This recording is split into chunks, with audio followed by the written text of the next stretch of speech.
সন্তান যখন অসুস্থ থাকে তখন একটা মাই জানে যে তার উপর দিয়ে কতটা কষ্ট যায়, কতটা ধকল যায়।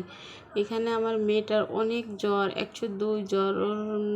আর দেখেন এখন বাজে 1:30 বাজে। এই 1:30টার সময়, রাত 1:30টার সময় প্রচুর পরিমাণ জ্বর আসছে। ওর মাথায় ভিজে পট্টি দিয়ে ওর গার তাপমাত্রা মেপে ওষুধ খাওয়াই তাই ঘুম পড়াই দিয়েছি। দুই ভাই বোনই একসাথে ঘুম পড়িয়ে রয়েছে আর আমি জেগে আছি।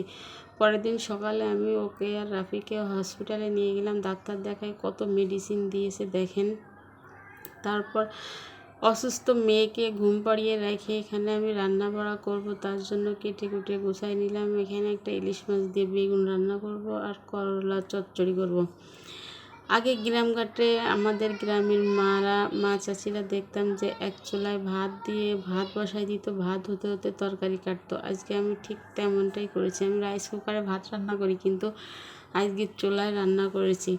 এদিকে ভাত আমার হয়ে গেছে, যাওয়ার পরে আমি সব কিছু তরকারি কেটে কুটে গুছিয়ে নিয়ে নিলাম, কারণ যত তাড়াতাড়ি সম্ভব আমার তত তাড়াতাড়ি করা লাগবে। কারণ আমার মেয়েটা অসুস্থ, আমার মেয়ে ধরার কেউ নাই, একমাত্র আমি আছে। ওদের দুটো ভাই বোনের সম্বল আর ওর বাবা, তাছাড়া ওদের আপন বলতে হয়তো আর কেউ নাই, আর নানু বাড়ির লোকজন ছাড়া।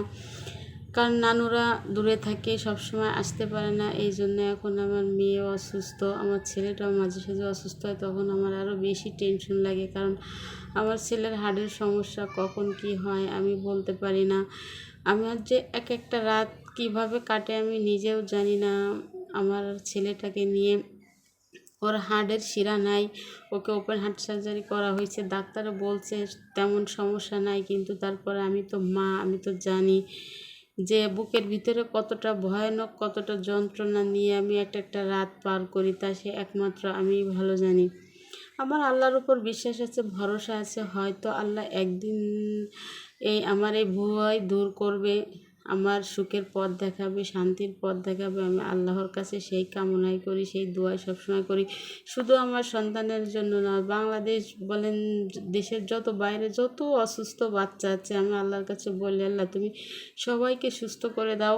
কারণ একটা মাই জানে যে সন্তান অসুস্থ থাকলে তার কতটা কষ্ট হয়, তার কতটা চিন্তা হয়, কতটা ভয়ানক যন্ত্রণা একমাত্র মাই উপলব্ধি করতে পারে, আর বাবা আর তাছাড়া আর কেউ করতে পারে না। এখানে আমার তরকারি সবগুলো কেটে গুছিয়ে নিয়েছি আমি তাড়াতাড়ি। এখানে আপনারা বেগুনকে কীভাবে রান্না করে জানি না, আমি আপনাদের রান্নার রেসিপি শেখাচ্ছি না, কিন্তু আমি যেভাবে রান্না করি, আমার মা যেভাবে রান্না করে আমি সেইভাবে রান্না করছি। এখানে আমি বেগুন রান্না করব, তার জন্য কড়াইতে মাছ কষাই নিয়েছি, নেওয়ার পরে এখানে পানি দিয়ে দিয়েছি, পানি, লবণ, হলুদ, তেল দিয়ে উতলায় নিয়ে যাওয়ার পরে বেগুন দিয়ে দিয়েছি। তারপরে সব ধরনের মশলা আমি এখানে ইউজ করছি, করে আমার রান্নাটা কমপ্লিট হয়ে গেছে। এখন মেয়েটা উঠছে, মেয়েটাকে হাত মুখ মুছাই দেবো, দেওয়ার পরে তা ওকে খাওয়াবো, রাফিকে খাওয়াবো। এদিকে আমার রান্না বাড়া সব শেষ, গোসল টোসল করে নামাজ কালাম পড়ে এখানে রাফিকে খাবার দিব। রাফি খাবার খাবে, তার জন্য আমি চলে আসলাম। এখানে রাফি অন্য কোনো কিছু দিয়ে খাবে না, শুধু বলছে আম্মু তুমি যে বেগুন রান্না করছো, বেগুন দেখতে অনেকটা সুন্দর হয়েছে, তুমি আমার বেগুন দিয়ে ভাত দাও। আমার ভিডিওটা ভালো লাগলে